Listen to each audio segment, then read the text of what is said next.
Засега само дождот го спасува Кочани од опасните ПМ честички. Жителите и понатаму дишат најзагаден воздух на истокот од државата.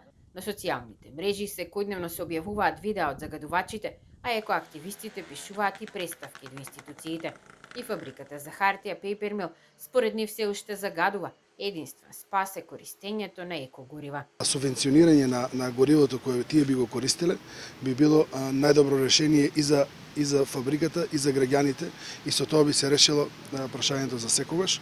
Ветување добивме дека тоа ќе дојде во парламентот и ќе биде решено со една законска регулатива. Се уште се чека и на дополнителни мерни станици надвор од системот на Министерството за животна средина, каде некрани граѓаните ќе може да видат како воздух дишат.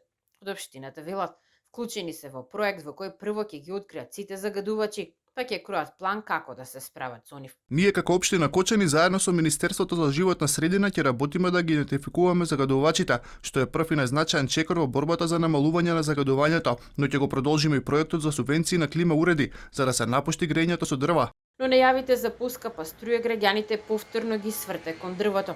Решение е гасификацијата, но Кочани и Виница нема да добијат крак од гасоводот на државен трошок. Самото грејење на огромно дрво, без разлика на квалитетот на самото дрво, доаѓа до поголемо загадување на воздухот во Кочани, тоа е јасно.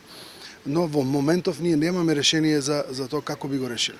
Нашиот предлог беше гасификација на Кочани, искористување на топлата вода, значи тоа е изводливо, тоа е можно. За граѓанските активисти, она што е преземено досега не е доволно и потребна е поширока акција и порестриктивни мерки.